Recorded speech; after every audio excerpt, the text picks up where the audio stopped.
Assalamualaikum dan salam sejahtera. Okey, hari ni saya akan ajar korang macam mana nak call customer service mobile.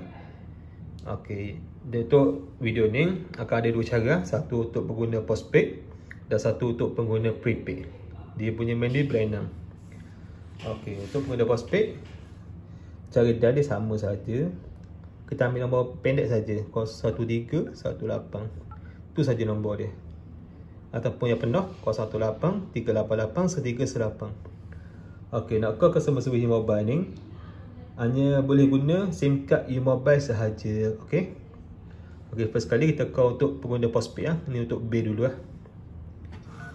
Okey, cara call dia dan macam biasa. Kita buat loudspeaker.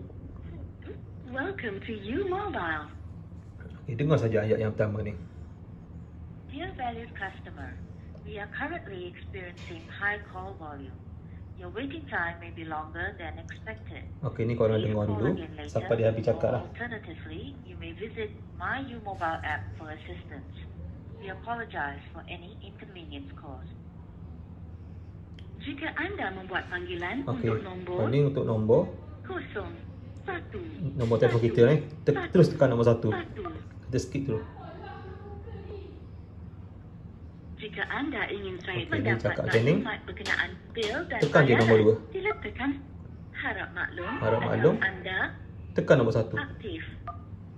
Saya mempunyai beberapa pilihan untuk anda. Pilihan ni Sila dengar dengan tekan je teliti nombor 3. untuk sudahkah anda menyemak masa penyelenggaraan tekan nombor 1. penjawatan ini untuk servis panggilan, tekan 1. Ni untuk nombor 2. Saya mempunyai 4 langkah, 4 langkah untuk anda ikuti. tekan nombor 1. Jika anda telah melakukan langkah 1. troubleshooting, jika anda ingin menyemak masa nombor 2. penyelenggaraan berjadual, ni menu dia. Baiklah, saya akan dapatkan eksekutif ni untuk membantu. Okey, lepas ni dia akan angkat lah. Kalau korang nak komplain apa-apa ke, nak tanya apa-apa dengan U-Mobile, tu cara call dia lah. Okey, ni untuk postpaid Untuk prepaid, cara dia sama saja macam yang postpaid tadi. 1318 call macam biasa. Cuma menu dia lebih pendek. Okay, first dengar dulu macam biasa. Dear valued customer, ini untuk prepaid we are currently experiencing high call volume. Your waiting time may be longer than expected. Please call again later. Yang depan ni abai je, dengar sampai habis. You may visit My U-Mobile app for assistance. We apologize for any inconvenience caused. Are you inquiring on number? Okay, number ni 0 nombor telefon kita lah. Tekan je nombor 1. Kindly be advised okay, that yang your ni account is aktif. Aku tekan je nombor 1.